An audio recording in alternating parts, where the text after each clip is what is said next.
Okay, well, this is interesting.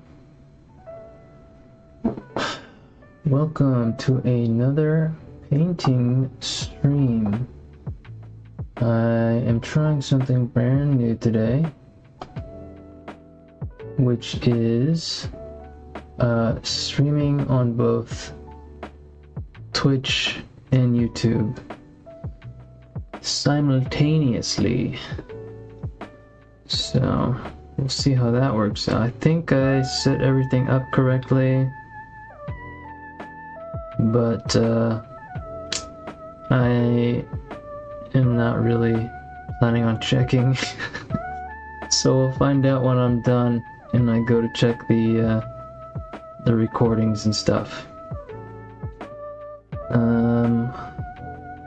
Okay. What I am gonna do is let my friend know who wanted me to try it that it's doing it.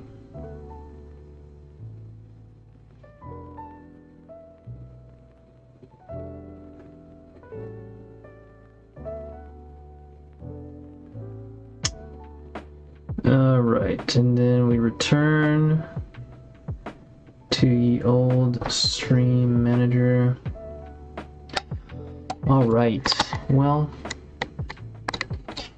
welcome back. Happy to be back. Hope everybody had a safe and enjoyable holiday week with some time off. Time to relax, hopefully. I'm in full relaxation mode. The cold weather has finally rolled in, so it's comfy robes and pajamas for me at every possible opportunity. Yeah, but it was a good holiday. Had fun, saw family, and I got to do some stuff, some hobby stuff. Not quite as much as I would like, but then, you know, whenever have I. But I think the key thing is I got a bunch of minis primed, ready for future paint work.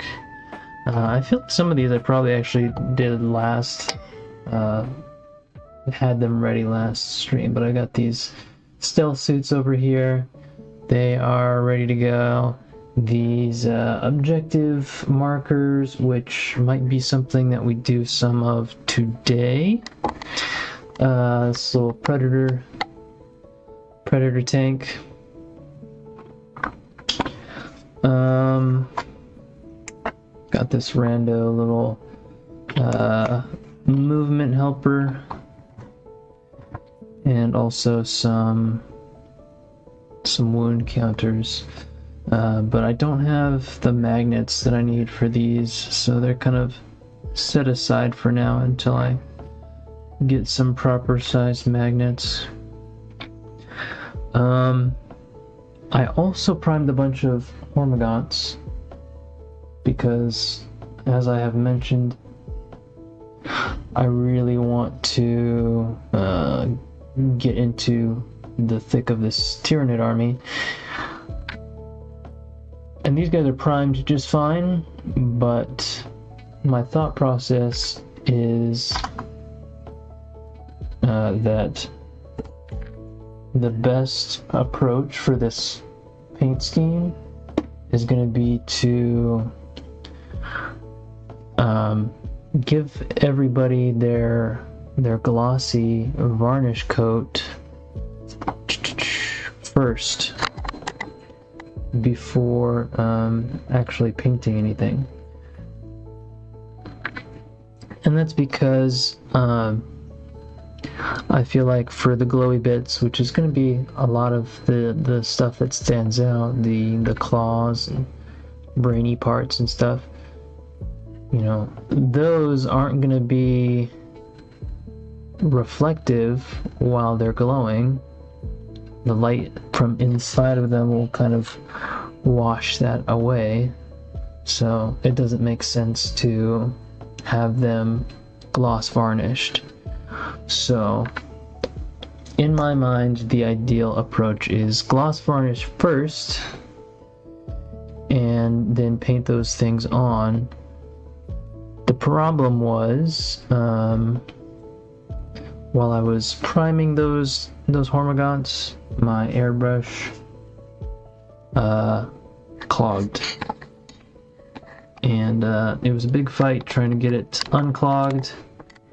And so I haven't yet gotten it situated to where I can be spraying varnish through it. So that's the holdup there.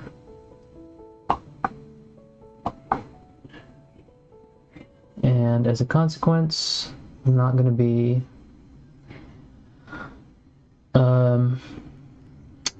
be working on the Tyranids today.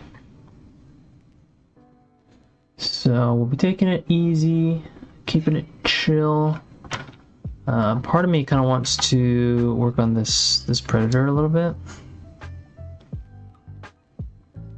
just because it seems fun.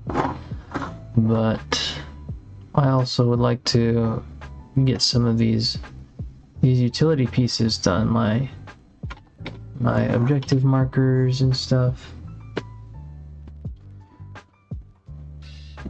because those are fun too. So let's see here.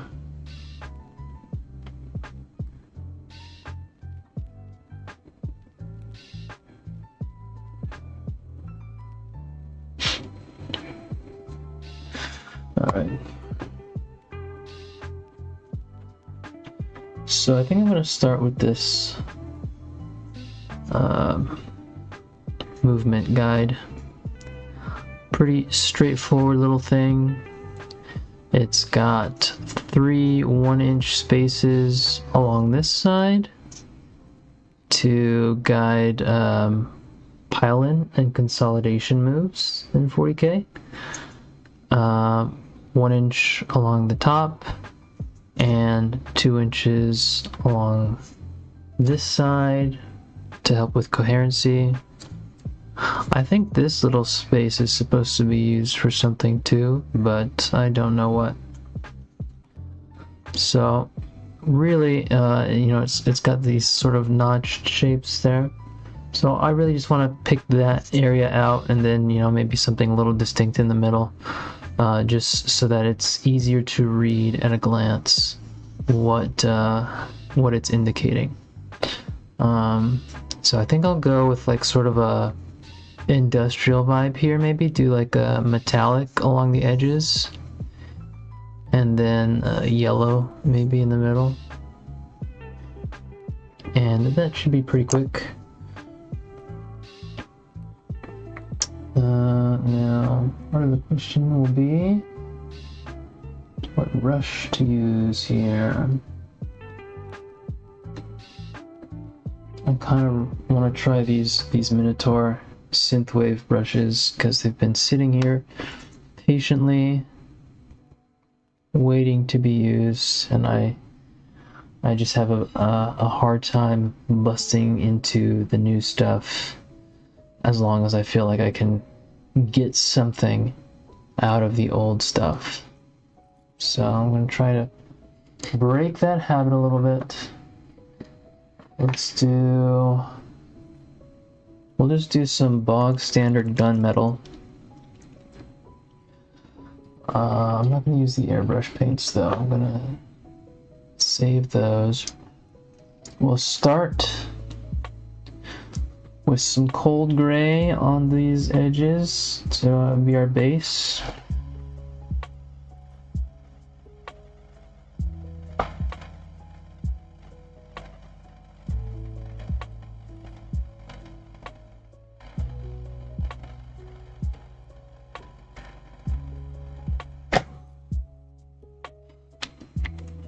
Now, since I decided to do yellow here, it occurs to me how often I've heard that pink makes a good base for yellow.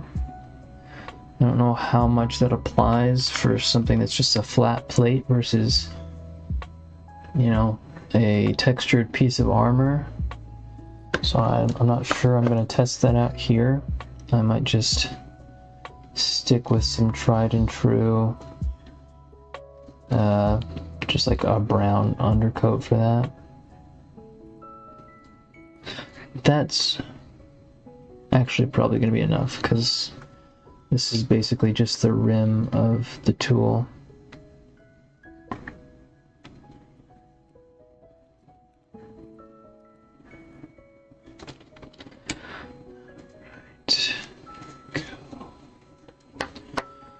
Alright, we are baptizing the Minotaur Synthwave Size 2. This is a chalky brush. I have used some brushes about this size, but they've all been like dry brushes, you know, for really sloppy, imprecise techniques. And to be fair, this isn't exactly a precision task. This should be pretty straightforward. Let's go ahead and bring this down so it's not quite as in my face.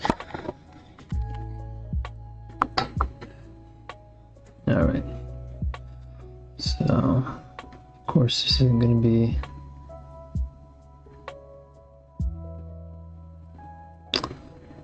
I'm gonna just go ahead and offload this paint, and then I'll try to adjust the camera focus. I'm sorry.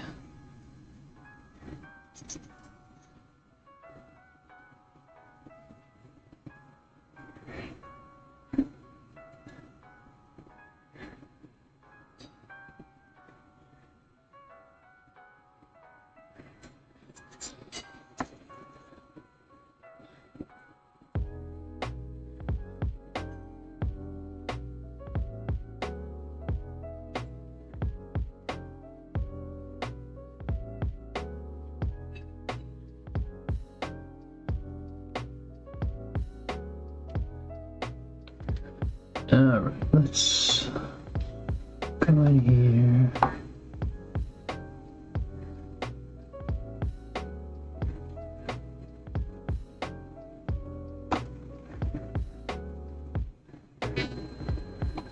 Nope.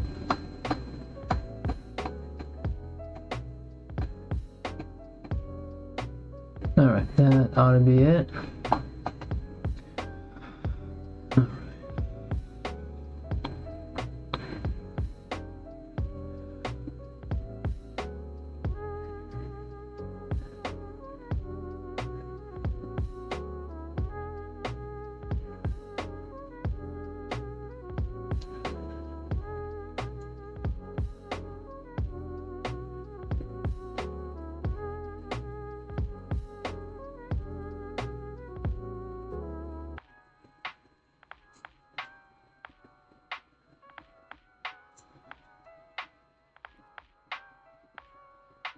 Gonna have to be used to looking at this other screen. I had to move in order to have access to both chats. I had to move them to the second screen, which is at a little bit of a funky angle. So I'll try and keep an eye on it. I know we're not that busy.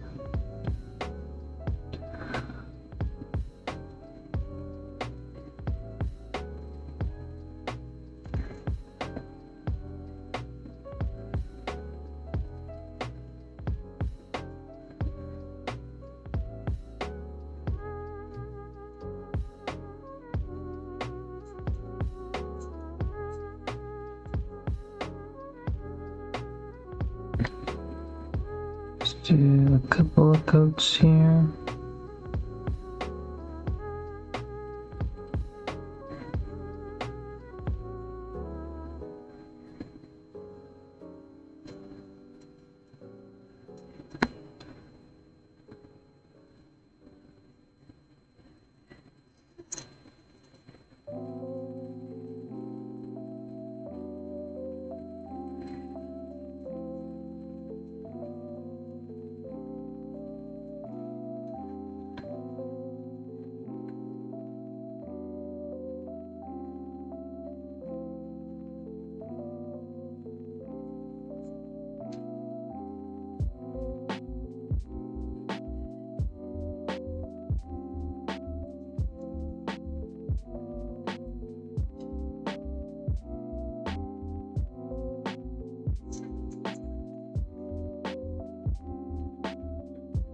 Come back around one more time.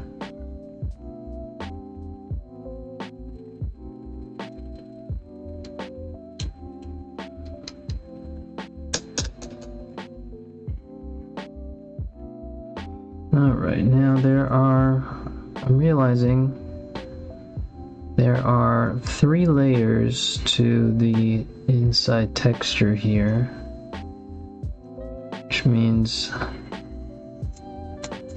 3 opportunities for color. So I'm kind of wondering,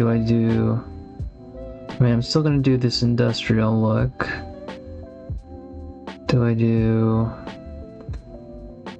black, yellow, black? Or yellow, black, yellow? Decisions, oh my goodness. Paralyzing.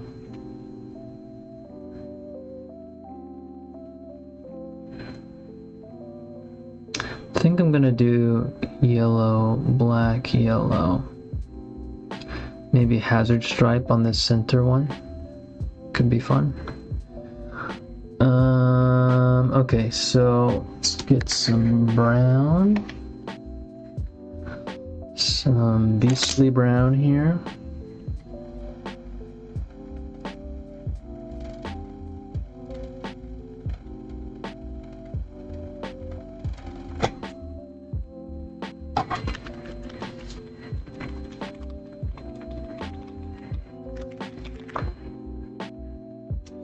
I feel like it counts the stream manager as a viewer, and that's frustrating. It misleads, it confuses. Alright, so some beastly brown there. Water that down a little bit. Excuse me. Hopefully this is dark enough that it's not gonna struggle to find coverage on the black primer. I'm pretty sure this is what I usually use if I'm doing a gold trim or something. I'll use some brown underneath. And that's usually just going on black. I think it's on a smaller area most of the time though. So we'll see. So we'll just slap this in here. Might be fun to try some like rust effects on the metallic part.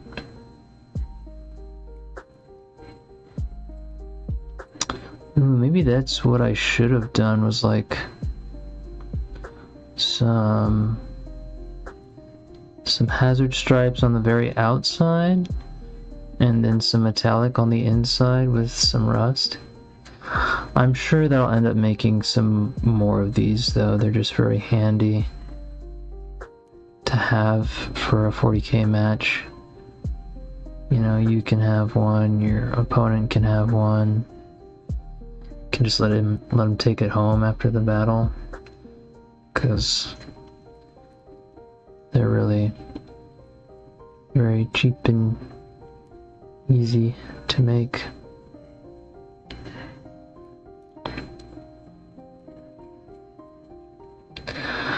Now that I think about it, I might have missed 2 streams.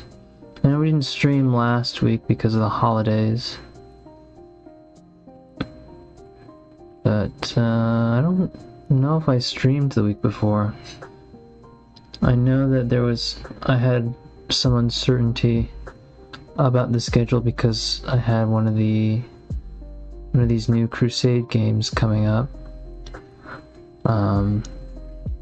And I bring it up because I did have that happen.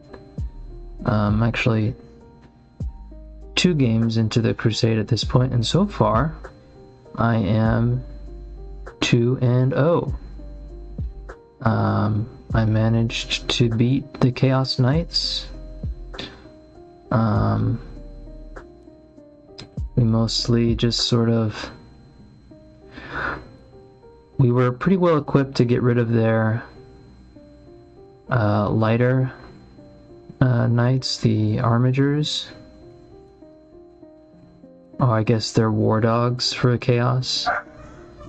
And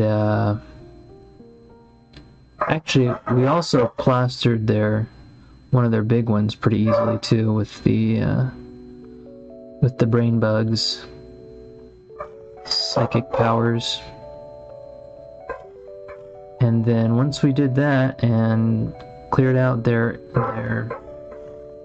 actual infantry guys, it was not too difficult to hold the board long enough to score some points and win. I would like Tyranids. Oh my goodness. I would like Tyranids a lot more if they had a little bit more ability to, you know, like wipe people out. Feels like something they should be able to do as, you know, a scary swarm army. But that's just not really how they are in this edition of the game. They are kind of made to die. And wow,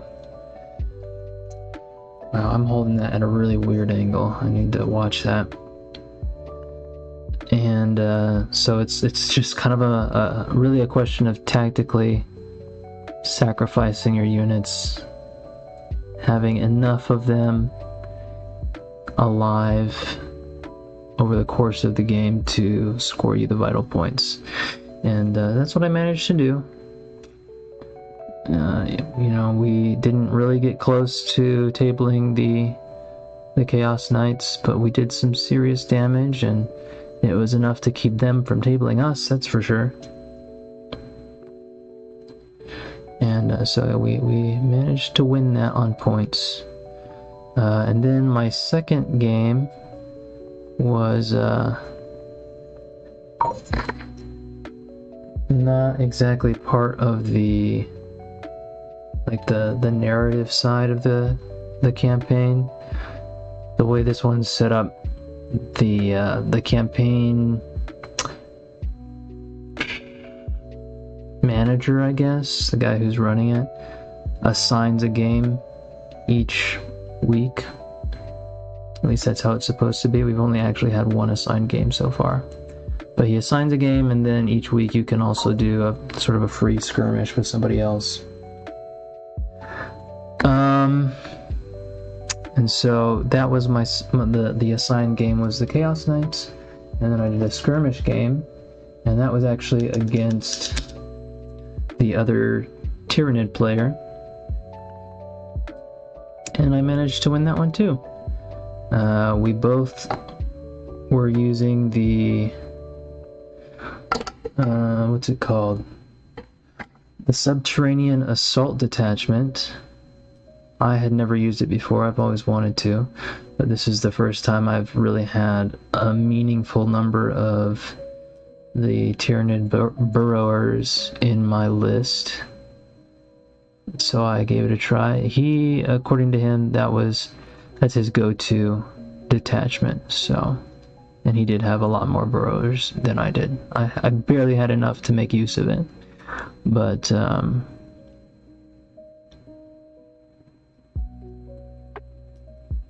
yeah, so I did went up against him. The matchup was interesting. I already know that I run my Tyranids a little weirdly. I think the meta, so to speak, dictates that Tyranids are supposed to be kind of a shooting army, and thematically, the Splinter Fleet that I'm playing, they are they're supposed to be like spooky nightmare Tyranids. They cause like not just terror by being ugly and horrible, but like they just reach into your mind and mess you up. Like if Freddy Krueger was also literally a giant spider. And so in keeping with that theme, I tried to put my list together with mostly units that, you know, do battle shock and have terror effects, and that's mostly melee. So I don't have a lot of shooting in my list. So he had some hefty shooters, and just between some decent cover and some unfortunate rolls on his part, we stayed alive pretty well and managed to kind of bottle him up in his own deployment zone and take over the board. So that was a win as well. So going well so far. I'm getting to try some new units that I haven't used before. Not all of them are working out super great, but it's fun to experiment. Oh man, I wonder if I need to be letting this dry a little bit more between strokes. This is very brush strokey.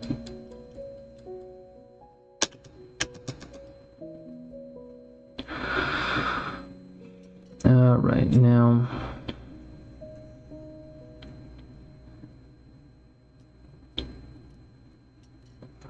I am going to go ahead and also paint the sides.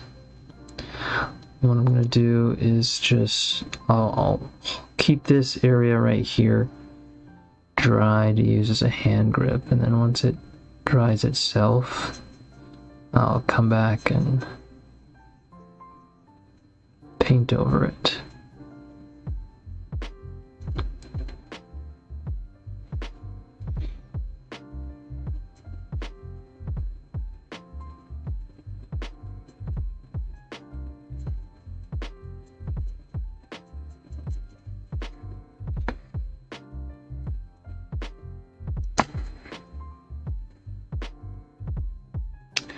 Oh, I see that another viewer has joined us. Hello and welcome.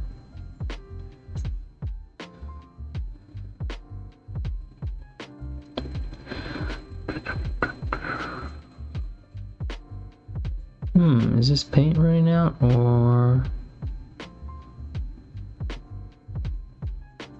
I feel like there's a trick to loading up this brush that I'm gonna have to learn.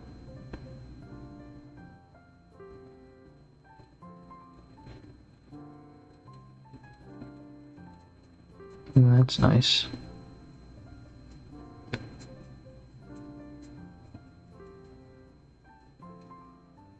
Alright, and we'll just make this our arbitrary cutoff point.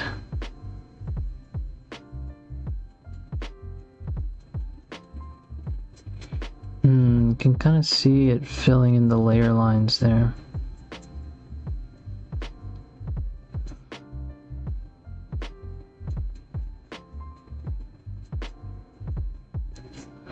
Let's see.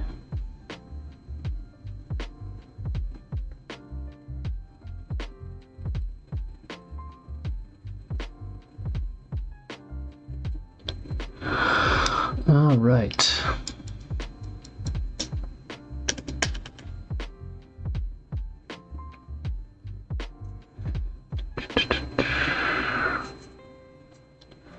I'm going to do another pass in this middle area because the streakiness is going to get to me otherwise. Cheap viewers is dreamboo.com.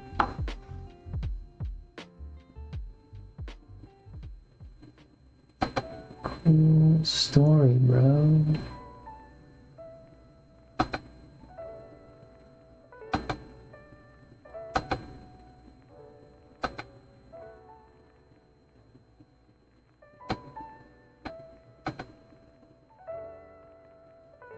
There it is.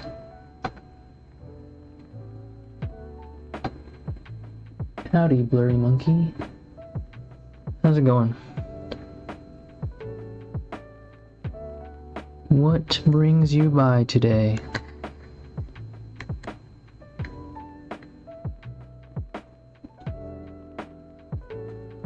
Oh yeah, that looks way better going on over another coat. I gotta stop myself from going crazy, because I'm only gonna cover this up with yellow anyway. Nice.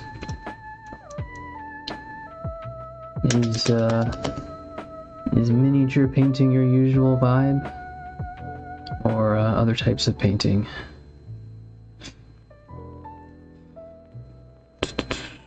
I'm gonna grab the metallics. Let's see, where are we? Here we go. Right now, today, I'm working on some accessories for Warhammer 40k. That's usually what I'm painting is Warhammer related. Watercolor, rad. I love watercolor paints. Well, I love watercolor paintings. I haven't used them in a long time myself. I'm just kind of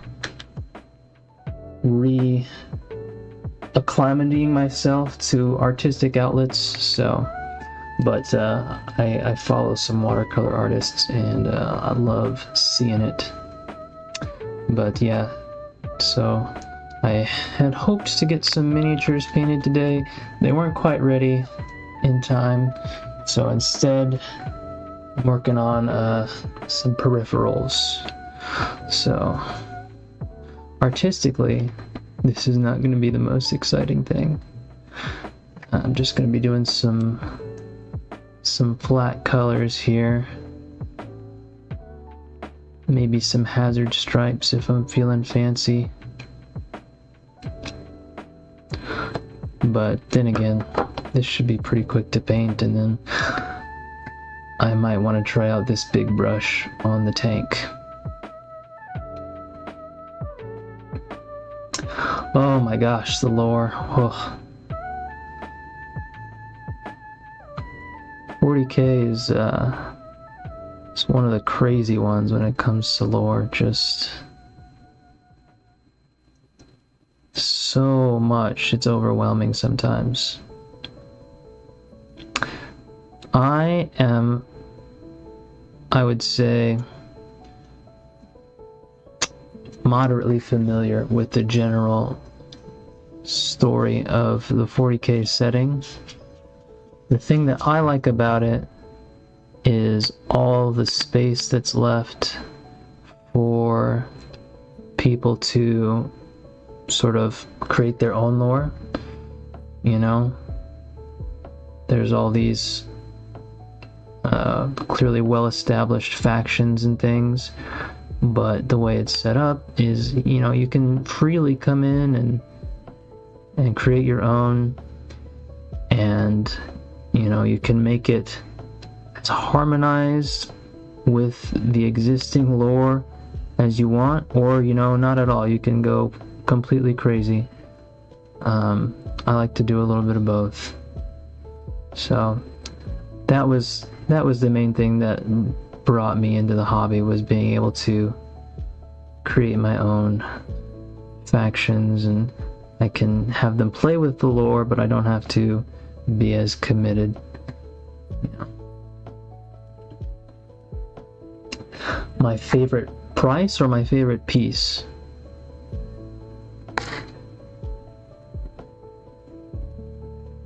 Where is my hand grip going? Oh, right here.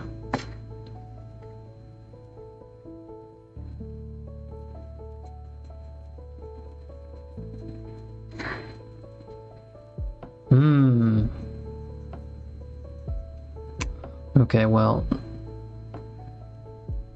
again, I have to ask, would you mean like my favorite piece of art in general, or like my favorite piece of Warhammer lore? I'm sorry, I do tend to overthink things a little bit, and then I get lost in the minutia. My favorite Warhammer figure. Oh, that's also so hard. There's so many good ones. I think right now my favorite is probably the they just introduced some new characters to the Tau Empire, and they're kind of the technologically advanced young upstarts, you know, and they just had some new characters announced, and they're a pair of commanders in battle suits. I don't think they're related, but they're sort of a pair, and they had a third commander who was a partner to them, who apparently died, and these other two wear parts of his armor, and I think they're super dope. I love dreadnoughts. I love Tyranids. Tyranids are what I was hoping to work on today. I've got some that I'm putting together for a crusade that's happening right now, but I was not able to get them varnished in time, so they're not ready. But they have some incredible models recently. The Norns, the Norn Emissary and the Norn Assimilator are some of the coolest 40k models ever. But yeah, good choices. I like dreadnoughts a lot too. My I have a decent amount. I have collections. What in the world? Okay, I think that's spray paint. Very concerning for a second. I have some Tau stuff, some Tyranid stuff. I have some Space Marines and Necrons. And so this crusade that I'm planning to do is going to be local, so I am going to be battling with some other folks who live nearby. Some of it's also going to be online though, which is very, very convenient, because then you can basically do whatever you want online for free, whereas if I want to do anything with somebody in person, I have to actually have some models there. So that's why I'm working on them though, so hopefully I can have a respectable army on the table. But that's the tricky part when there's so many cool ones, is it's hard to settle on just one lineup and focus on it so that you have enough to put on the table. Instead, I've got a little bit from like 3 or 4 of them in various states of assembly and painting. But it's also nice to, always sit down and know I've got something to work on. If I had to be anything from the Warhammer universe, well, that's tricky, because the Warhammer universe is grim and dark, and I do not envy any of their lives. But I think the main reason that I started with the Tau Empire when I first got into it was because they kind of seemed like the goodest guys, even if they're not like really good guys. But I would probably want to be part of the Tau Empire, and if I could pick a unit, I would want to be a stealth suit pilot. Actually, I would want to be a Ghost Keel pilot. The Ghost Keel mechs are like, they're popular because they look very close to the mechs from Titanfall. I just like them because they're giant, but they're also somehow super sneaky just because of the technology. And one of the cool parts of the lore for the ghost keels is that each ghost keel has a dedicated AI, but like not, you know, the bad generative art kind, but you know, the AI assistant.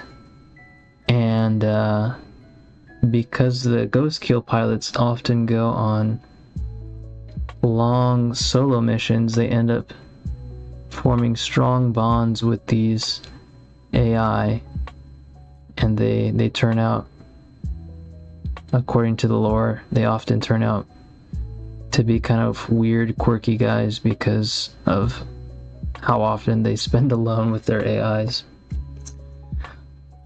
which I just think is more amusing than anything. But it's got kind of a Master Chief and Cortana vibe. I gotta say though, I am increasingly skeptical about how this yellow is gonna turn out.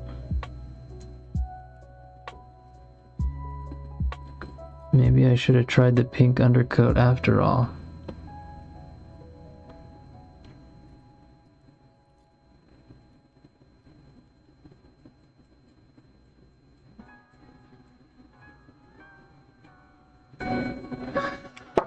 What's this call?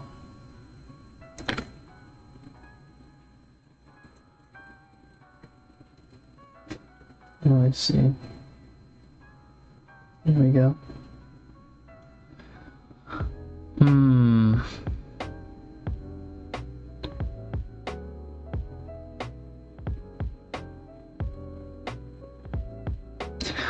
Nice choices.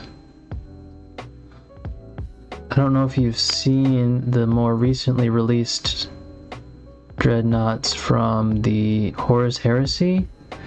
The whatchamacallit, the Saturnine dreadnoughts. Those are so cool. I think that would be a great choice because for one thing, you'll be tough as hell, but also you get to spend most of your time sleeping and they just wake you up to blow stuff up.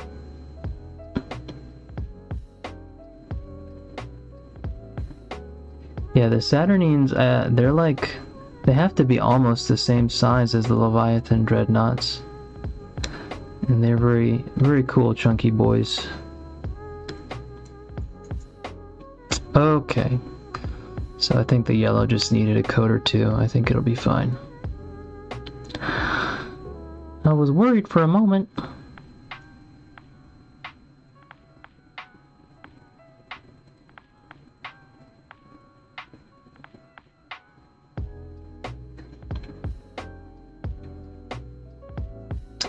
Why they look so shouldery? So apparently the Saturnine dreadnoughts are a really old part of the game, and they had models like way back in the day when Warhammer was young, and they just look like eggs. They're so goofy, but apparently they're supposed to have really powerful shield generators, so that's why they have the giant shoulders. But yeah, they are absolutely terrifying. I was never a fan, and then they came out with these new ones, and they converted me. They're pretty cool.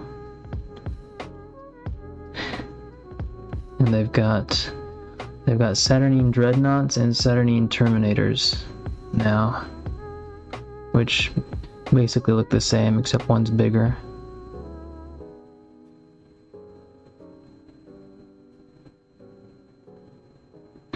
Yeah, I was a little bummed that they only show up in the Horus Heresy. That would be really neat to use in regular 40k games.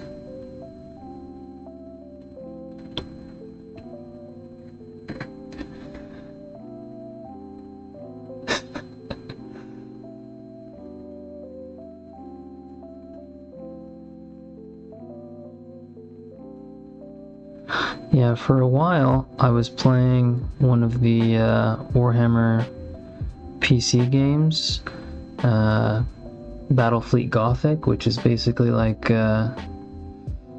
sort of a space strategy game, and you can control fleets of ships from the different factions, including the Tyranids. And so some of the Tyranid Hive ships are in that game, and they're pretty dope. Just like toothy space whales with some spare tentacles. And they made the scariest noises. The game is called Battlefleet Gothic. Well, actually, the one that has the Tyranids in it is the second one, Battlefleet Gothic 2. Ooh, yes, the Toxicrane. So cool. It's not very popular right now, just because the model is kind of chunky to put on the battlefield. The tentacles kind of go all over the place and make it hard to get it in cover, but in the lore, it's so cool. I like the idea of the Toxicranes alongside a bunch of Venomthropes just covering a battlefield in spore smog. And then the Tyranids are just running around in it. No, not Battlefield, Battlefleet. Battlefleet Gothic. It's not a new game. I want to say it came out 6 or 7 years ago. And I think they have a tabletop version as well, but I have never really looked into that.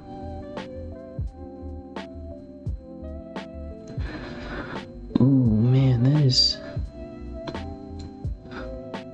is so streaky.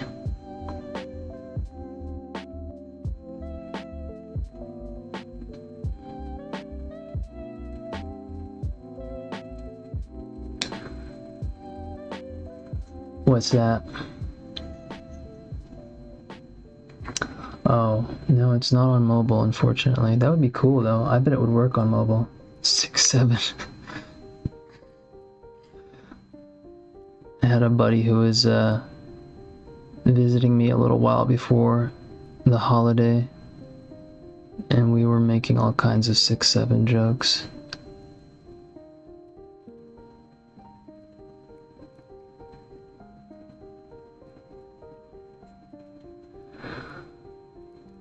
At first I was like, what kind of nonsense is this?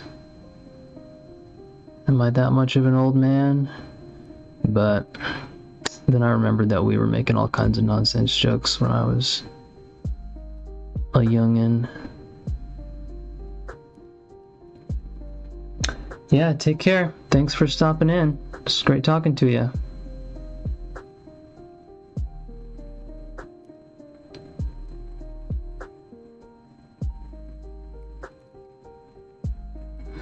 It was nice.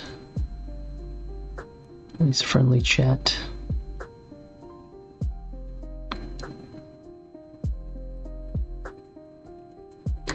Also, I'm gonna put this on camera.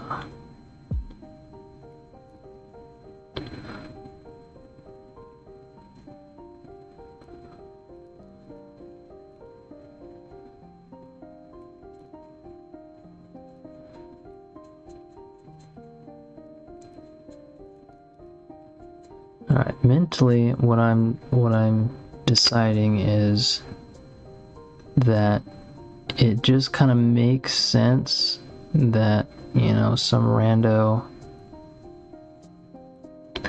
I mean, this is a poor justification, but it kind of makes sense that some rando tool would, you know, have some sloppy, streaky paint job on it. But at the same time, I'm like, actually, this wouldn't be some kind of hand-painted tool in 40K. They would they would be spitting these out 1,000,000 at a time in a factory somewhere, already all painted. So not really sound logic, but I think it will fool my brain enough to be okay with how funky this looks. No way, hood guard. That's crazy. I was not mentally prepared for that. Hi, welcome. Love your stuff.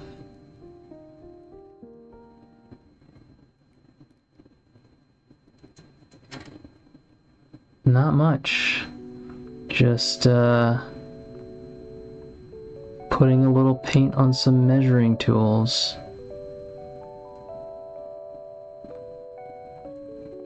I ended up printing up a bunch of accessories and stuff over the holiday, and now I want to get it presentable. Take it to the shop.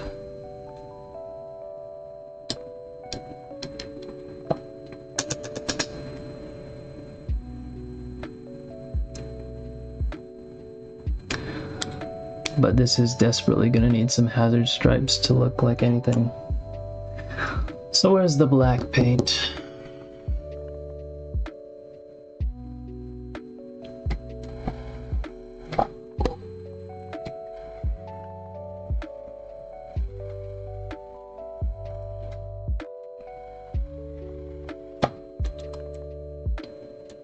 Yeah, I've been enjoying watching the oh, thank you. Yeah. These are just I bought some light strips on Amazon, and I just double-sided taped them to the back of some metal slats. I did have to print up a like jury rigging thing to hold them at the corners of the table, but it's been working pretty nice. So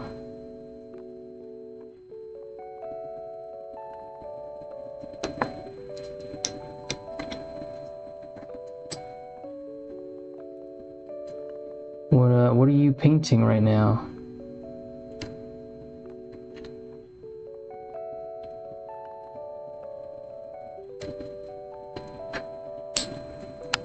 On the table these days.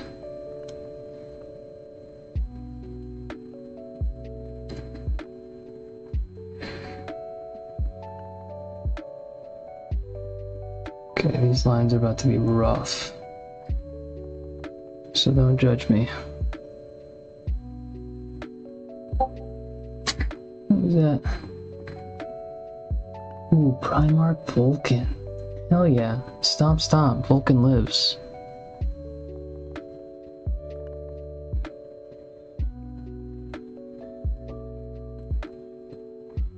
I love Vulcan. I just saw on some feed somewhere somebody working on a Corax model. Is that official? Is there an actual Corvus Corax model? I don't think I've ever seen one before that. And if there is, I want one. Him and Vulcan, those would be the ones that I would grab. Really? Wow. I know I've seen a bunch of the Heresy Primarchs, but for some reason I have never seen the Corax before.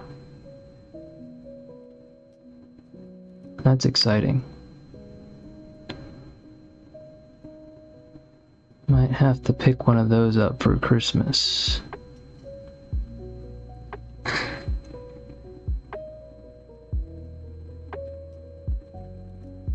As though I don't already have 1,000,001 things that need to be built and painted.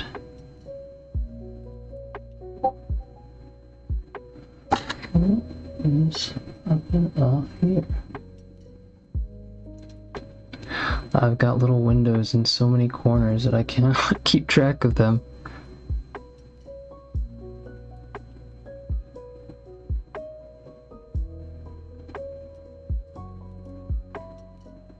Oh man, that's rough.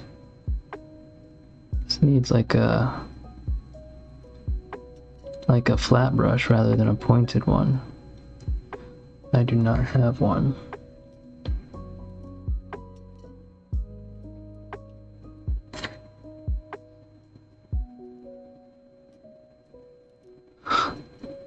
Now, correct me if I'm wrong, they just finished a round of Golden Demon recently, right? When is the next one?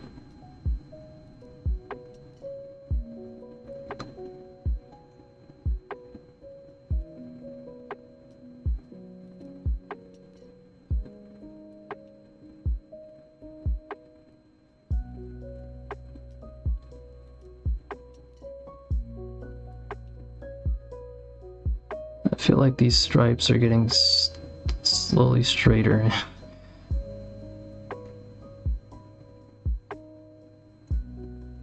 Yeah, these ones to start were a lot more slanted.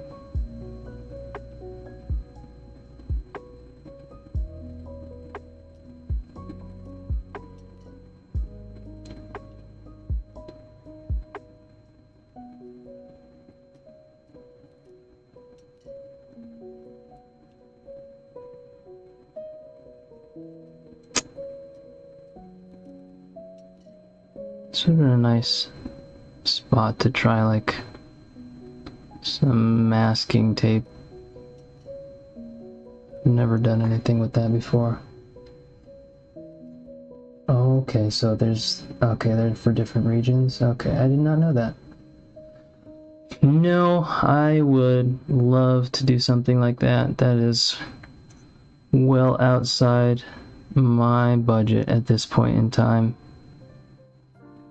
I will be enjoying it vicariously through all the other attendees.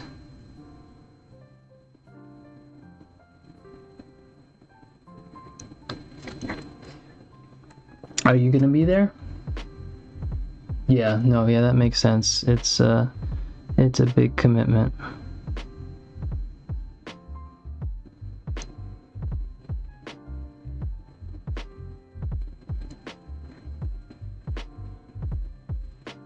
One of these years though. I don't know if I'll do a Adepticon specifically, but you know, it's got to be something. You know, the World Championship tournament or trip to Warhammer World, but one of these days it's got to be something.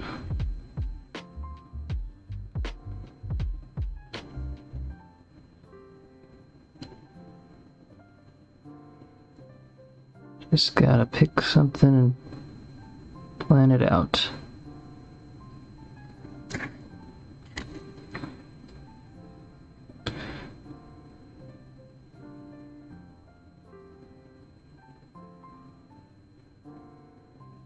Okay. Well, this is eventually gonna need some serious touch-ups.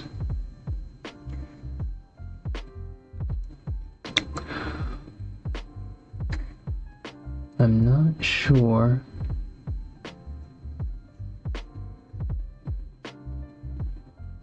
I feel like the outer ring should also get hazard stripes. But seeing how the freehand one turned out, I'm going to hold off on that until I've got the stuff to do some stencils. Turn out something a little bit less messy.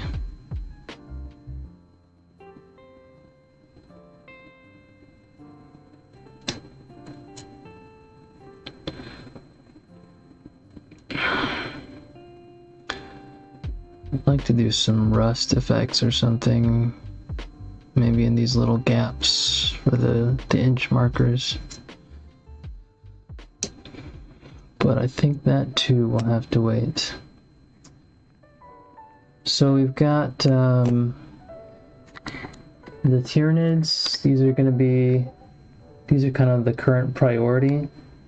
I was planning to do some Hormagaunts today, but I didn't have time to. I don't have Dirty Down. I've been meaning to get some.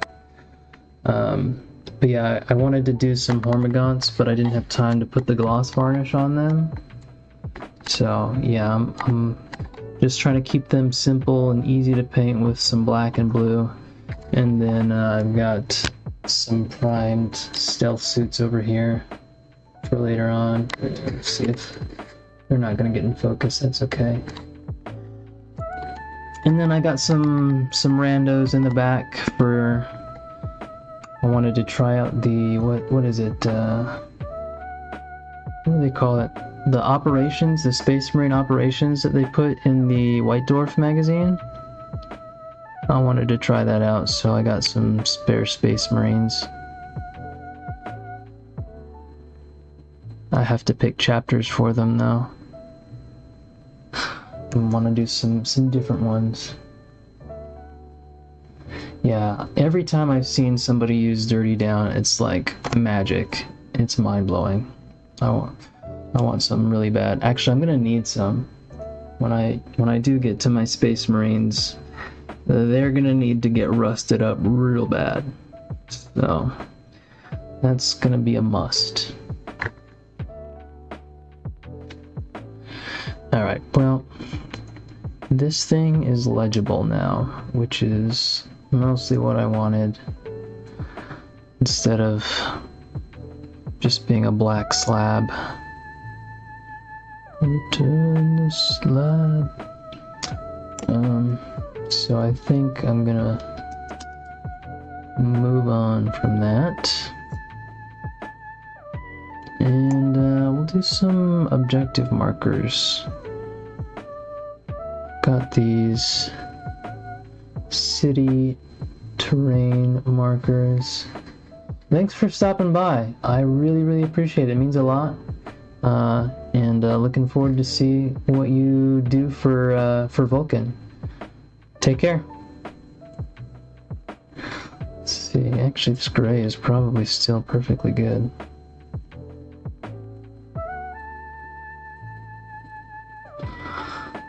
Ooh, man, that was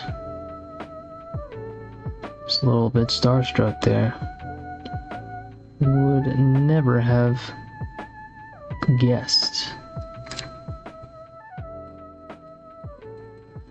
Alright, so I mean the vibe here, these are clearly, you know, like shattered concrete.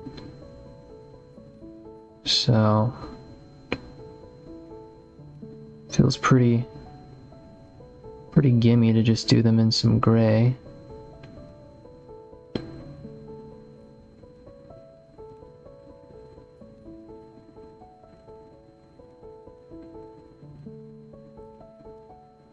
Yeah, there's definitely something to the brush, like the stroke technique for getting it smooth, that I need to master. I mean, part of it is definitely the style of brush, but definitely part of it is the technique. See, it looks very fine when it's applied over, you know, smaller contained spaces. It's mostly just these big flat surfaces that sort of, you know, they demand a big flat brush. And I don't have one of those. So we make do. District 4. That's what we're looking at right now. These are really cool. If I'm not hallucinating, I might be misremembering, but I got these from a creator called, I believe, Wattcork, WATCORK. CORP, Watt Corp, and it was like a crowdfunding thing for a set of objective markers. These are 40 millimeter, just as they're supposed to be, and it was, you know, a couple of sets. There's a more generic one that's not specifically, you know, like a city rubble type base, and then there's so the generic one is sort of, I would say, industrial is the vibe, and then there's these city ones, and then there was a sort of a rocky. Oh, there we go. I think we might have just needed some more water in there. Some rocky Badlands ones, and it also had a set of flags to plant in these nifty little holes.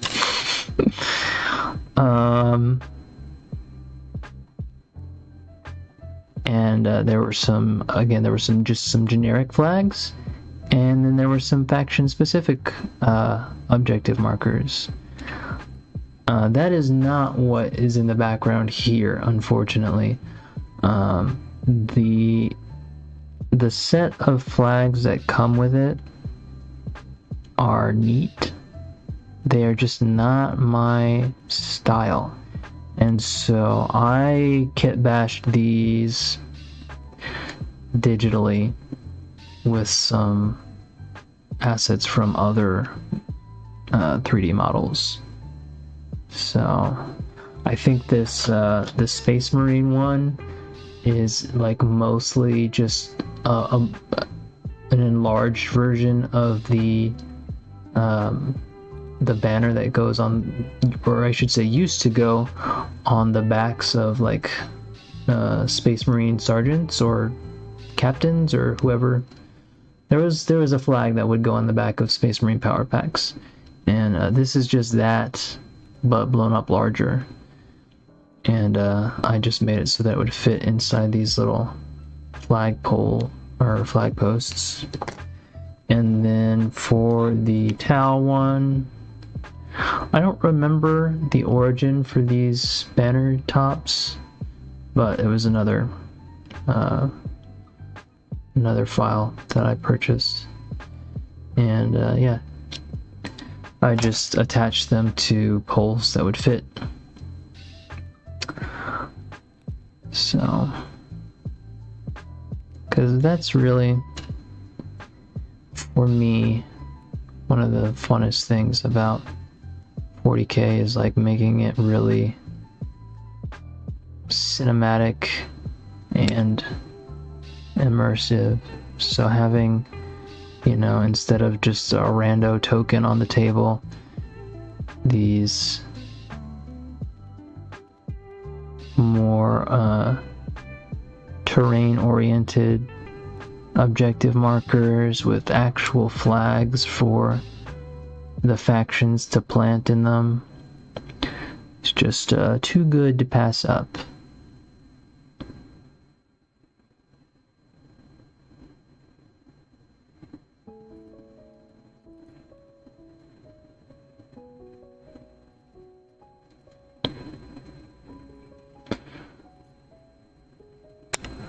Trying to think what color to do for the text on these bases.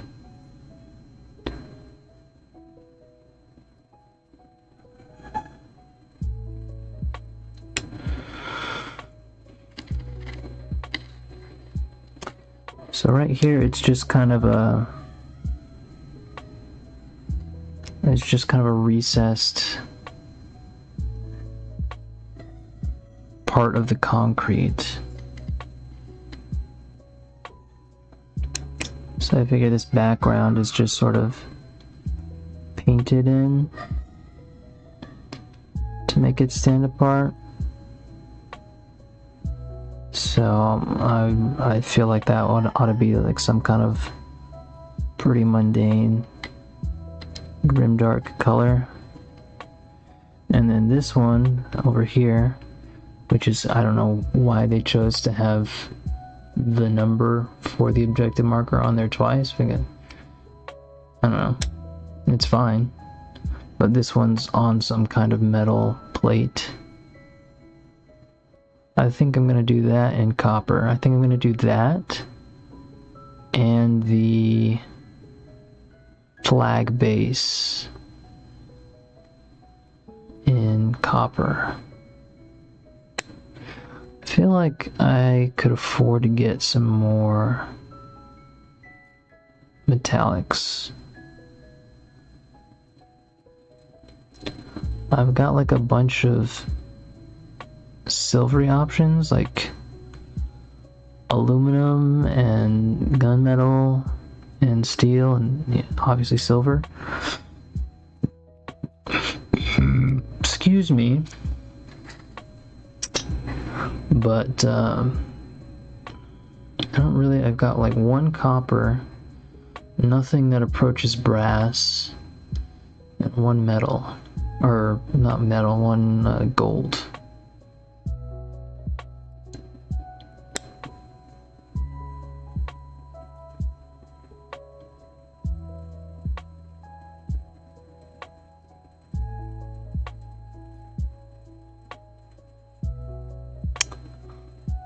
Though, if this is going to be painted in a copper color, I should probably hit it with a brown base coat. I'm sorry that this camera, the spring is such that it really wants to hang out higher. This wouldn't be an issue for something that was on a painting handle, but naturally these little things aren't gonna go well on a painting handle.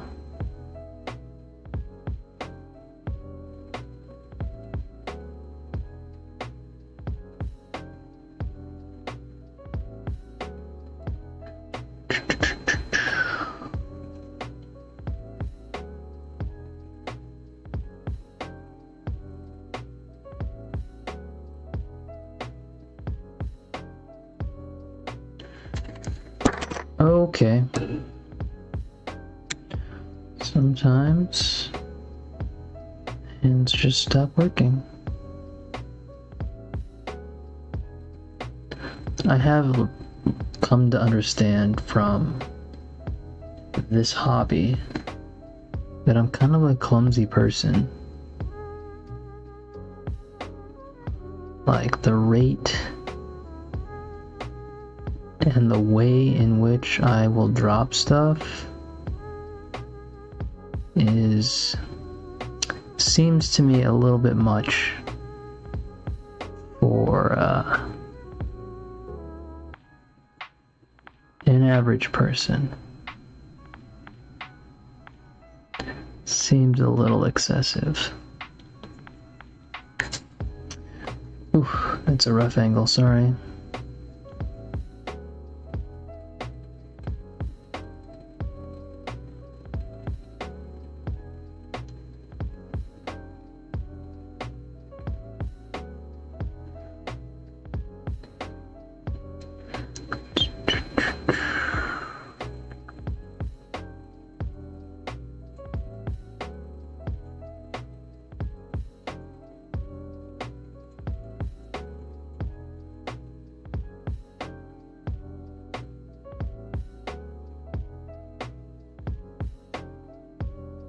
I'm not sure what I'm gonna do about these rubble bits too.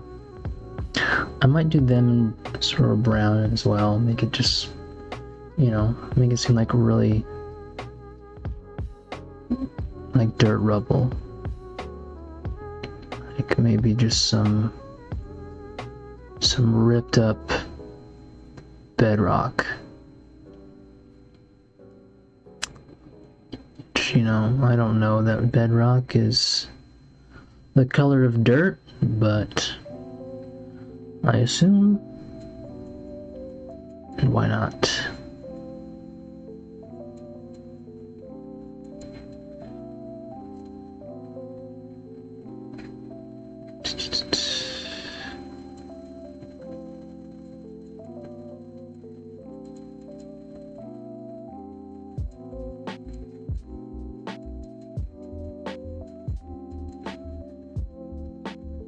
Alright.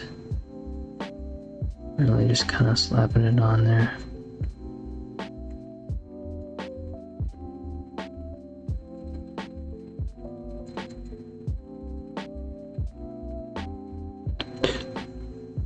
Which is okay, we really just are trying to help it hold the brown, or rather the copper, better. So it doesn't have to be super clean.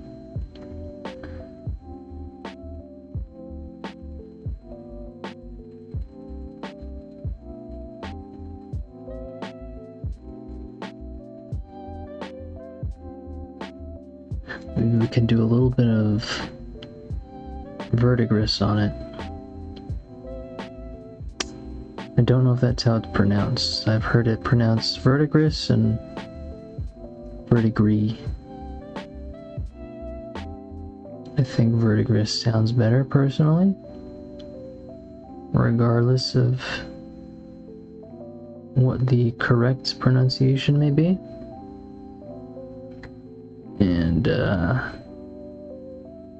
as a result, I probably won't be correcting myself if it turns out that I'm wrong.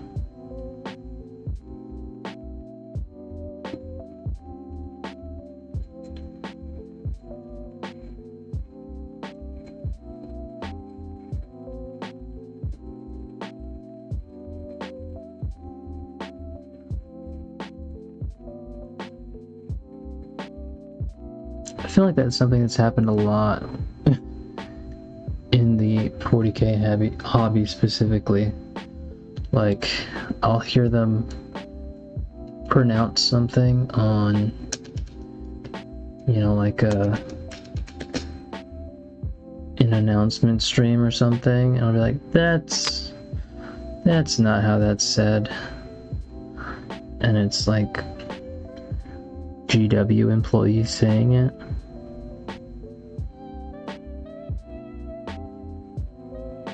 But that's just me being ignorant.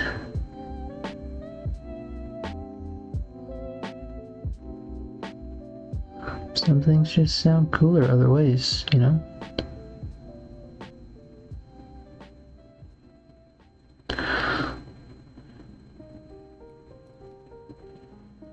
Alright.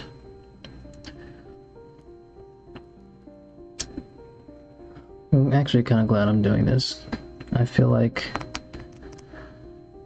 I had no idea when I was gonna make time to work on all of the peripherals that I've painted, and I've got so much terrain. Just an obscene amount of terrain that I want to paint. So this feels like confirmation that eventually I will do that. Like, yeah, I already did the objective markers, so.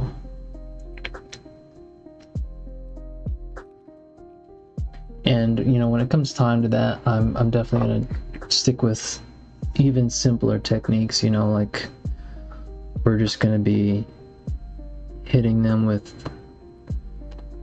sponge and some heavy dry brush, and, you know, maybe some key details with the paintbrush. Most of my terrain is actually also from the creator behind these objective markers, Wattcorp. They did this really huge Kickstarter after, I want want to say it was after these. I think these were the first thing that they did, and then they did their terrain, which is this expansive modular terrain set called ModuFab, and it's very, very cool. And I'm dying to get it painted and put a whole table together. I'm pretty confident that I've got a table full of ModuFab parts,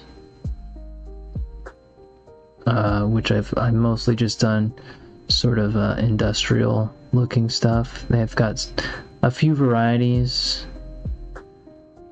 but I prefer sort of the industrial look, because in my mind, you know, that's sort of the stuff that is going to be fought over the most, is, you know, manufacturing capacity and infrastructure. So that's why I like to use that. But I got a bunch of that, and then I have a few pieces of Tau scenery, which is all based on the buildings from Dawn of War.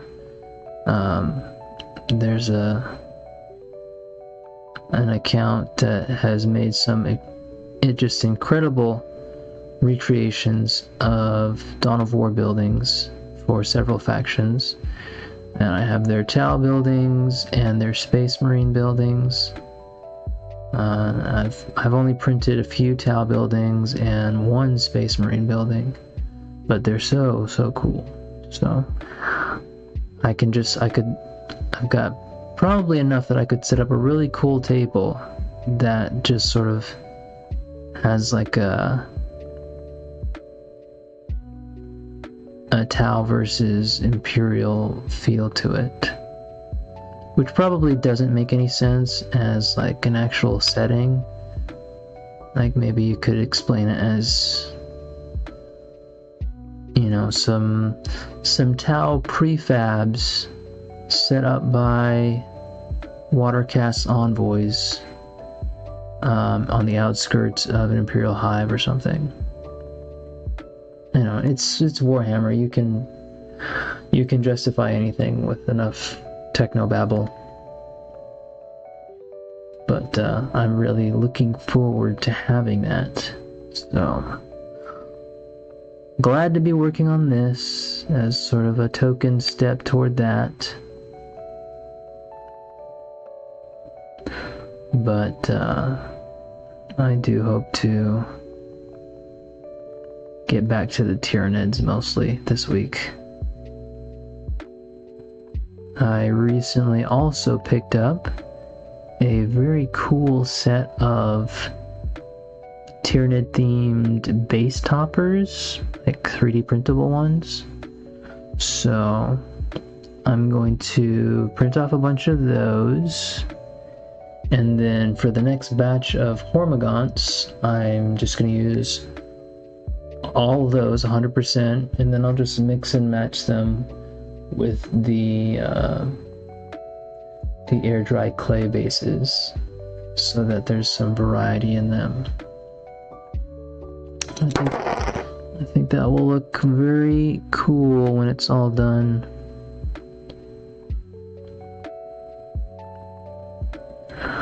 Boom. Here we go. Raise the flag, raise the banners for the Emperor. I really feel like this little district placard needs a different color than just slate gray. Like something that's been painted.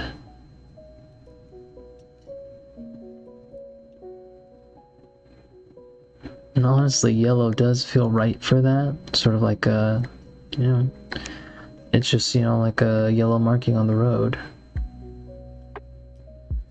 I think that's what I'm gonna do. We'll do the base part in yellow, and then pick out the text in white, maybe, or black.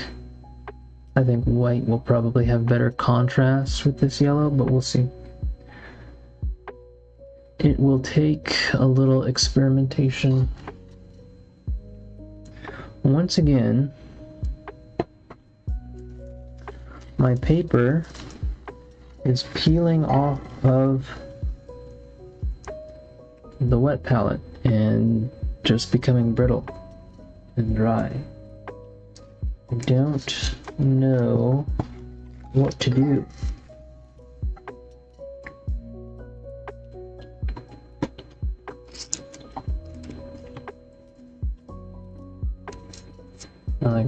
I put some more water down, and that's it. That's all I got.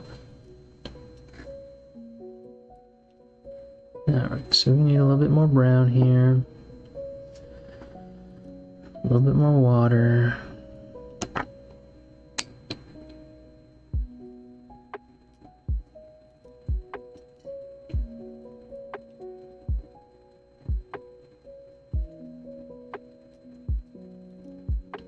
Really, I've got so many models that I want to work on. I really gotta buckle down and find time for them all.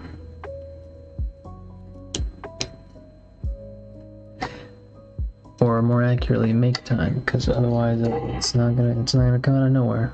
I'll tell you that.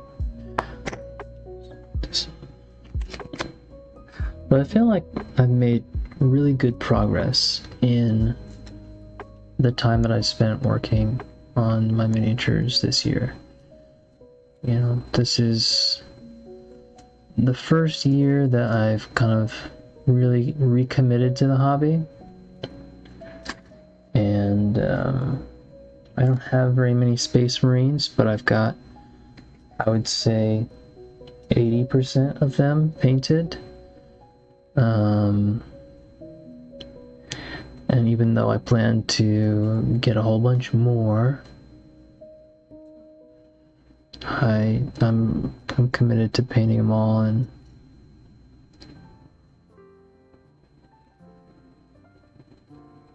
it really is a downfall of like being like, oh man, I love all these factions, I'm going to collect from all of them. Because, I mean, it's hard enough to finish an army project with just one. But, and I really love like all the ideas that I have for these. Like my spooky black and blue Tyranids, my urban combat Tau, all those incredible Hypermix models that I want to do for them. My Necrons.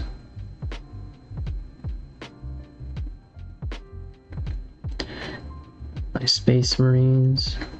I've got so many Space Marine chapter ideas. And I'm just gonna do myself a disservice trying to paint all of them. And I have picked, you know, this is the one that I'm going all in on.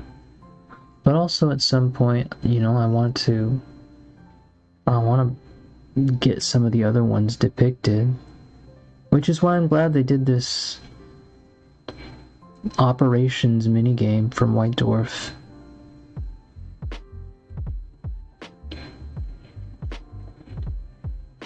Because that's a great excuse to have some Space Marines from different chapters. Probably not super accurate to how they would actually operate, but it's fine.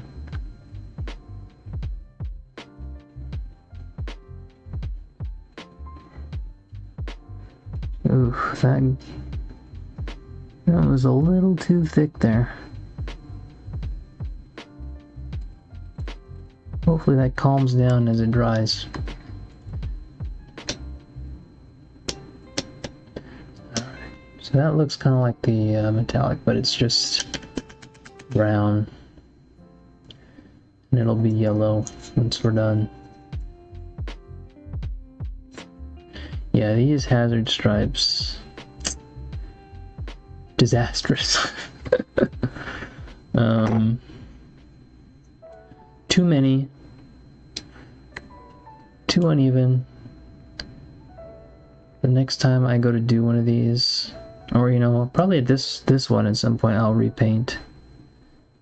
I'm definitely going to. Wow. I'm definitely going to get some kind of stencil. So the lines are even, same angles, same thickness, better spacing.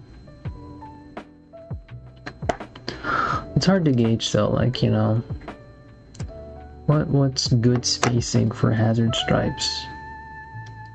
Because it exists. It's absolutely, you can look at some hazard stripes and be like, no, those are too close together, or no, those are too far apart.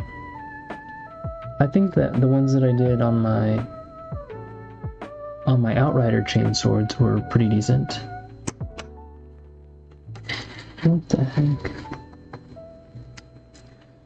Oh, I think there's some dust on my guys.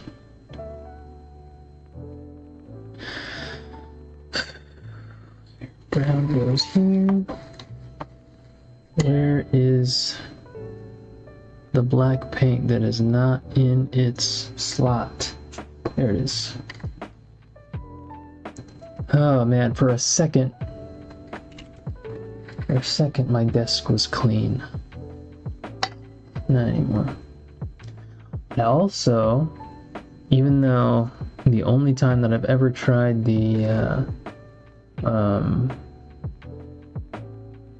Subterranean Assault detachment for Tyranids was that one online game, I like it so much that I made some tunnel marker tokens.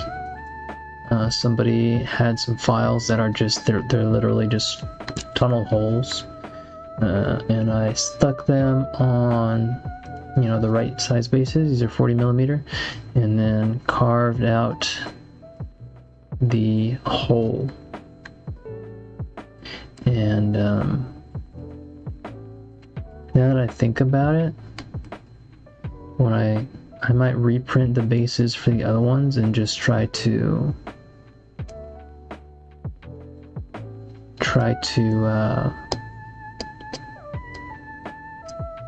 digitally remove the hole, because carving this out with like a drill bit and a sander sucked. It was not fun. But I'm gonna put like a flat base on the bottom and some green stuff around the rim here, so it just looks like the hole is vanishing down into the table. That'll be cool when it's done. Alright, so that's District 4's little plate here. Let's go ahead and use some of this yellow while it's wet.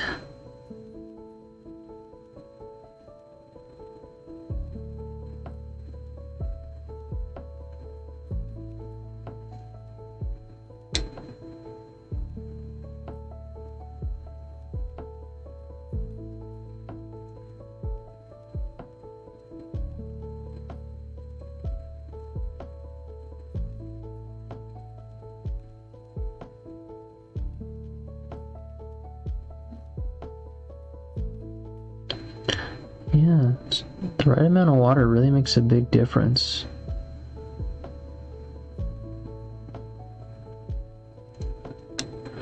Like, I don't think this is exactly covering better, but it's definitely flowing better. I don't think I can keep using it at the same viscosity the whole time, because it might be too thin. It's not going to work if it just keeps running into the crevices. But for the initial coat, that's useful. Okay, but now I have to let it dry.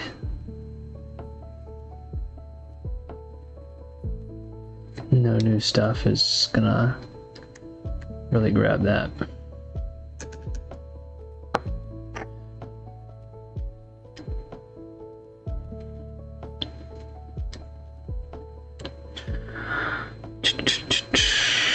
And these stealth suits, I got these XV-15s, which are these are the old version of the stealth suits from when I first started playing Tau. Shortly after I started playing Tau is when they introduced the XV-25s for the first time. And then Dawn of War, Dark Crusade came out. And so the stealth suit units for the Tau in that game were a mix of both XV-15s and 25s. And so that's why I made these 15s, because I was going to set up myself some squads like in Dark Crusade. And then Games Workshop came out with the new XV-26s and ruined those plans. I'm not 100% sure how I feel about those models yet. There's things about them I like and things I really don't. I kind of expect that I'm going to continue mostly using XV-25s. I saw some really cool artwork that I want to do a conversion of a stealth suit wearing a physical cloak. It sounds kind of silly, but it looked really cool, and I think if I execute it right, it'll be very, very neat, very thematic.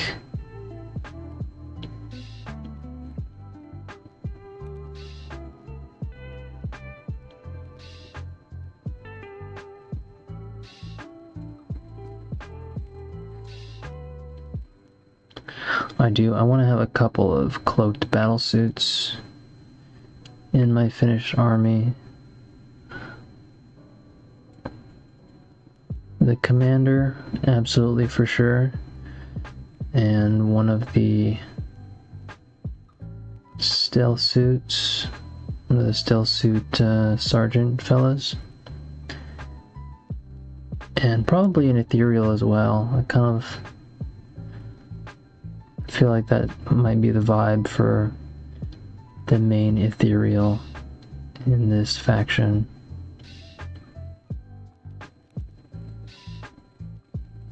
This gray is dying on me. I'm gonna need to get some more. Go, revive.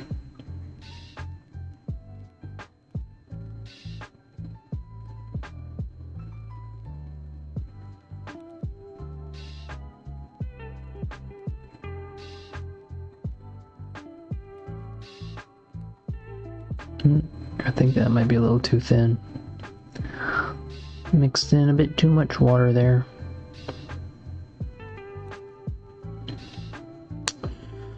Oh man, I have to do some more work after this. That's no fun. Oh, I don't know if I showed it, but I did prime the commander as well. She's almost ready to go.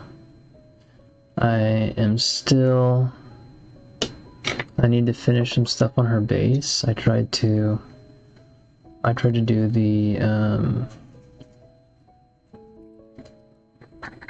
air dry clay base topper for her with sort of a crater one, but ended up being too small for the actual base.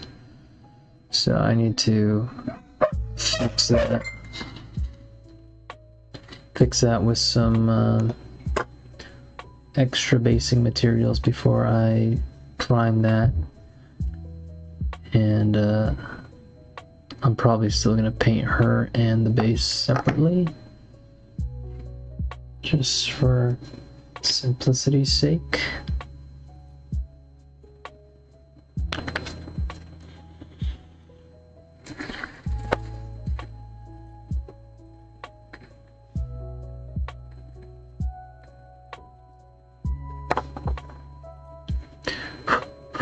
What is this?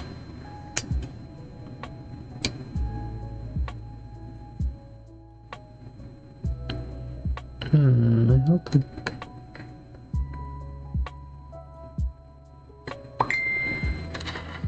I think I grabbed the wrong color. I definitely did. It's okay. NBD.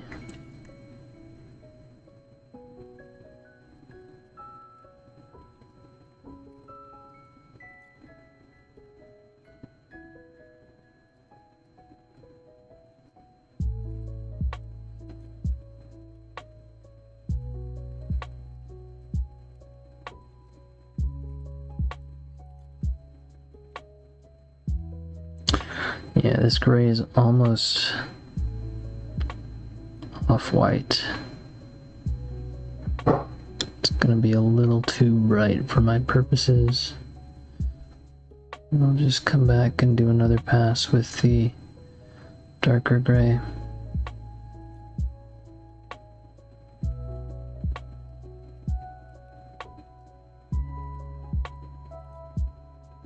Or I could just go over the stuff that I've already done with the lighter gray and just have this be a slightly brighter base for no reason.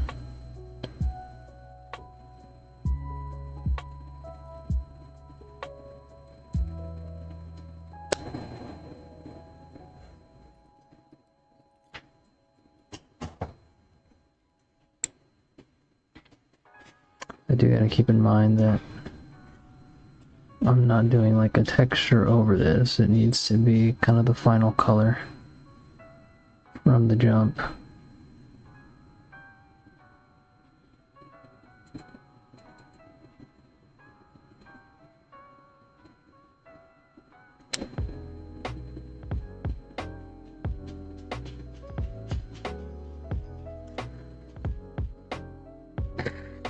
Hi, Princess, what's up?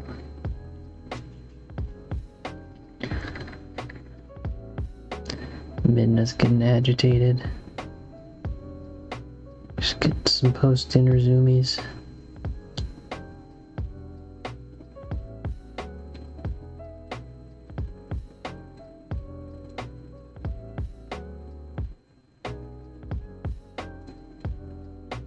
Yeah, that's fine.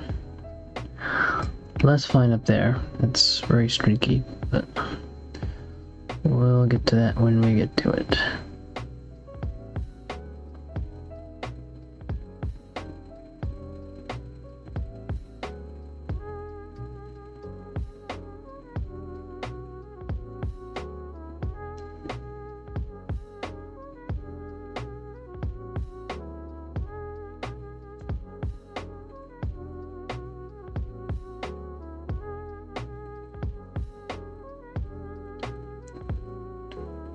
There we go. Oof. Give that a second to dry and it looks quite rough. Let's get a second coat on there. Harmonize that a little bit.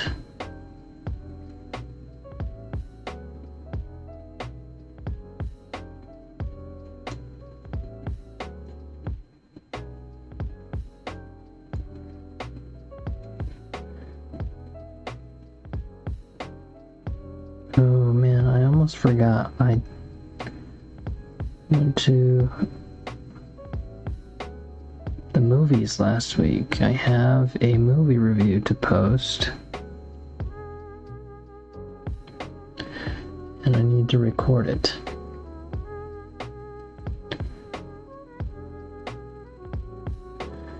Gotta be careful or it will get away from me.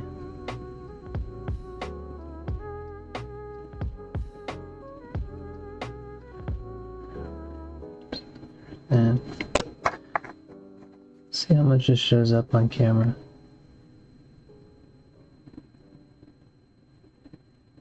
Yeah, those are pretty distinct grays. I definitely like the darker one better for this purpose.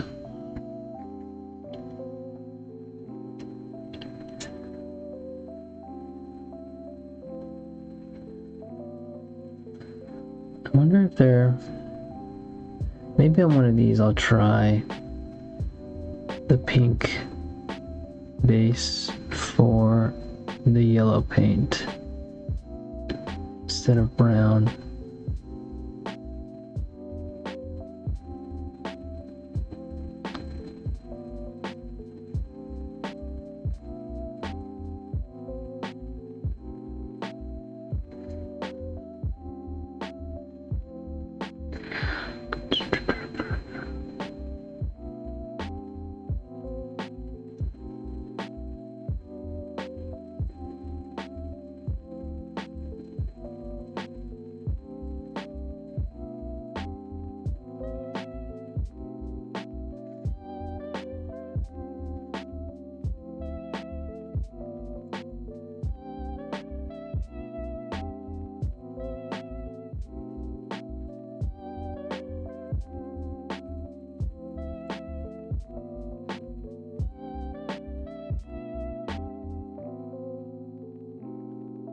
Lives. And I am really stoked to find out there's an official Corvus model. I wonder why I don't see more. I get a lot of Horus Heresy stuff on like all of my social feeds, and I've never seen Corvus posted. I've seen lots of other Primarchs.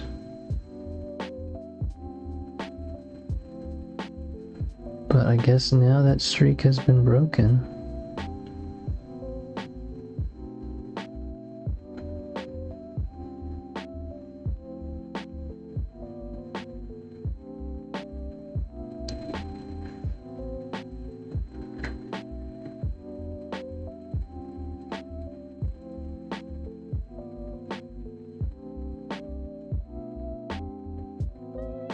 I wonder, do the Heresy Trader Primarchs just use the Demon Primarch models, or do they have separate ones?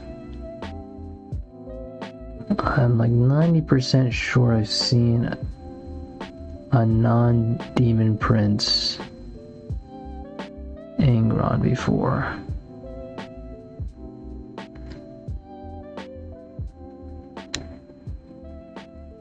I feel like that came out a while back. So it stands to reason there would be some for the other guys. I know there's also a non-demon Fulgrim.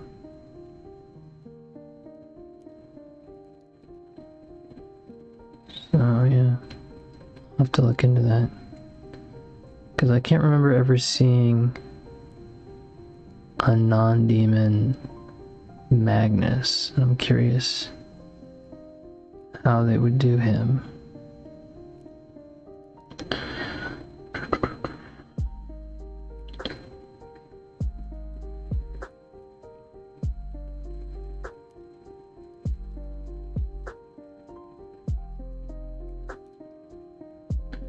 Let's not be ruining the bristles on my brand new brush, okay?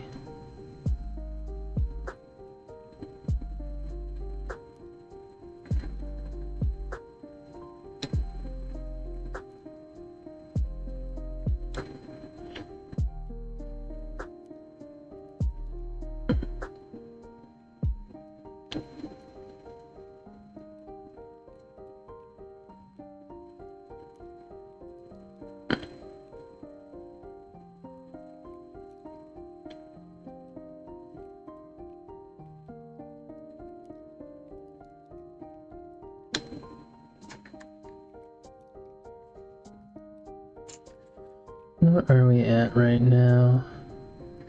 It's coming up on 2 hours, so it'll be about time to call it here in a little bit. It's not astounding progress today, but not nothing either. I feel like most of this stuff will probably just go on hold once I get everything up and running for the Tyranids. But I will try to set aside some time to work on these as well.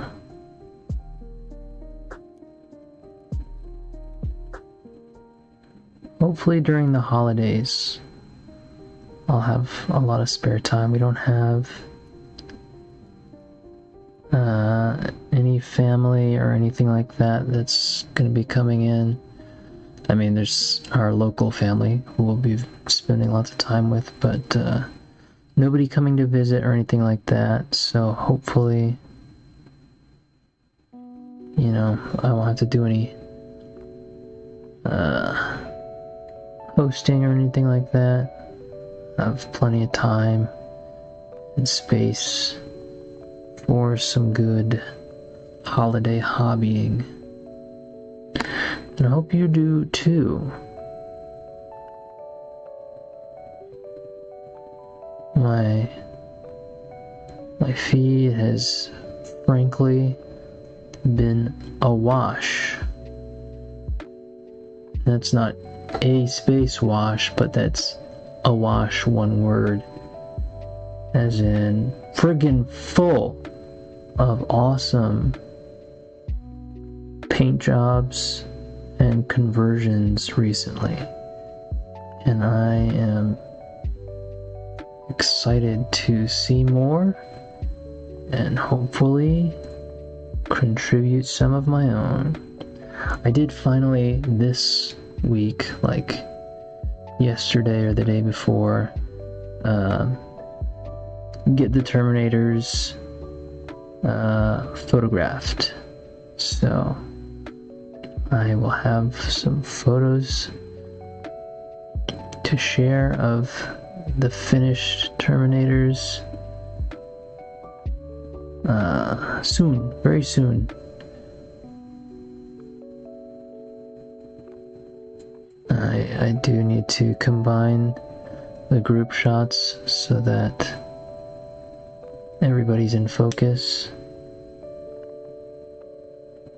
But other than that, they are raring to go.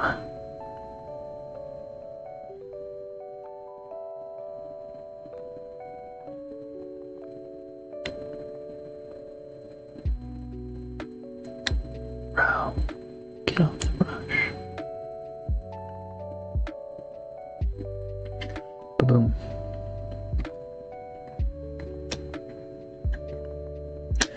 District 6.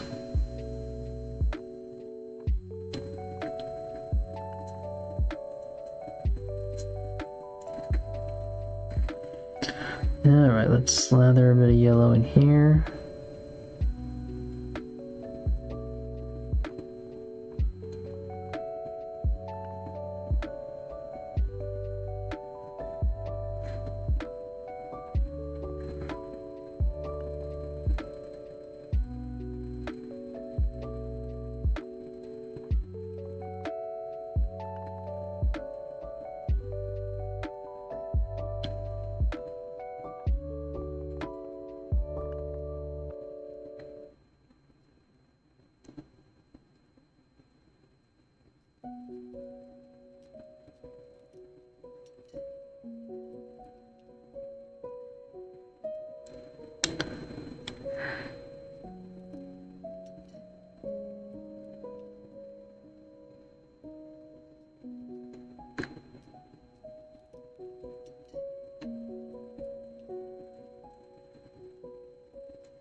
away some of these bubbles.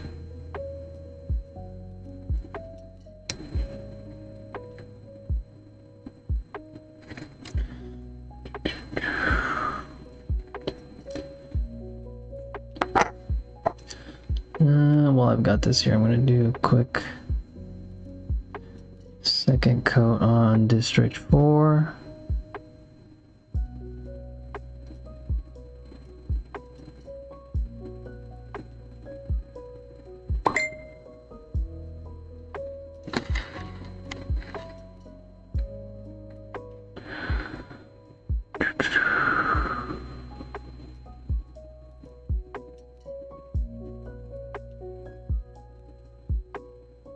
This might need a more fine point brush in the future. I mean, it will definitely need one for the lettering, but I feel like maybe the background might also benefit from just a little bit more focus, reach into all these little cracks and crevices.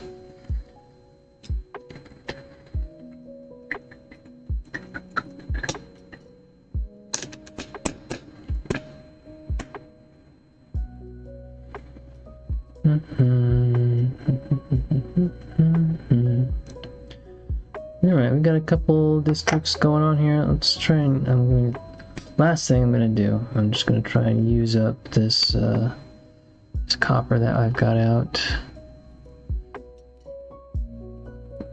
Doesn't just dry out on the palette here.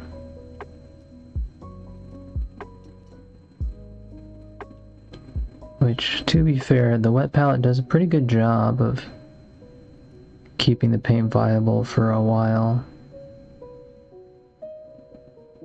I have been able to use it up to a couple of days in some cases, but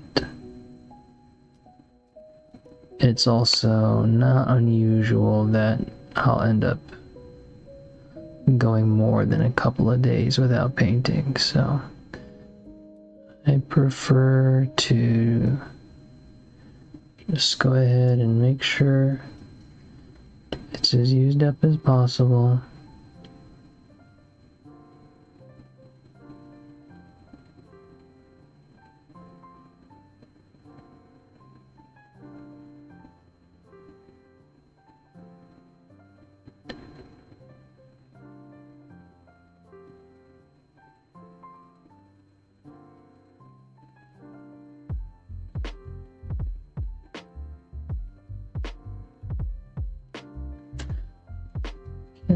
This copper feels like it's separated a lot here. The shininess is off. Maybe it's just because it's wet.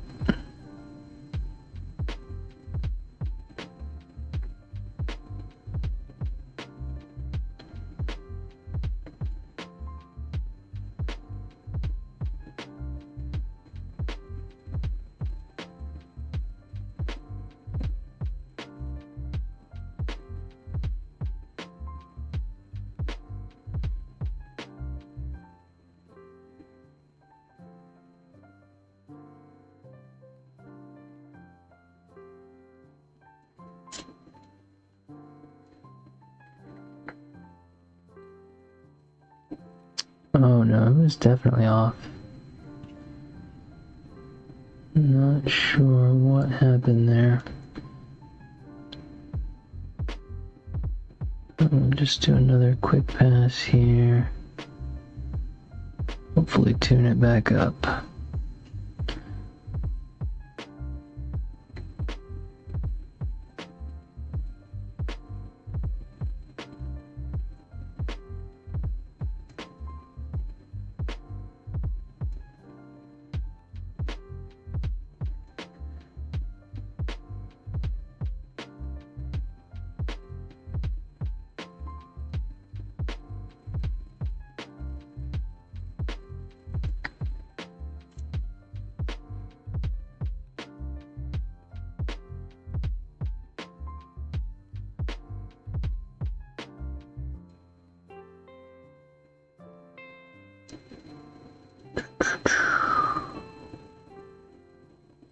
Here we go.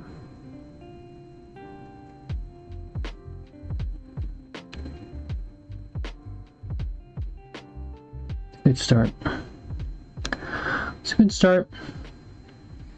It'll be ready for the next round when that comes. I mean, honestly, these are usable. I mean, they're technically usable before anyway, but you know, they wouldn't look terrible out on the table right now. It's just 2 or 3 colors. Oh, hey, somebody actually popped in the YouTube chat. Howdy.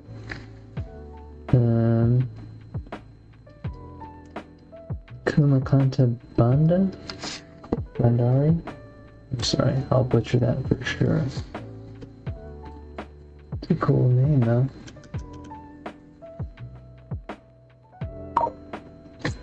Yeah. Well, I hope that you haven't just joined in, because we're about to sign off tonight. So that is about it for today. Appreciate all those who tuned in. Not an unproductive session. You know, some color on these objective markers. The movement aid. It's not exactly how I'd have liked, but you know, it's a learning experience. So I'm sure we'll have an opportunity to improve on it. If not on this one, then on the next one. And my sincere hope is that next session I'll have all of the Hormagaunts varnished.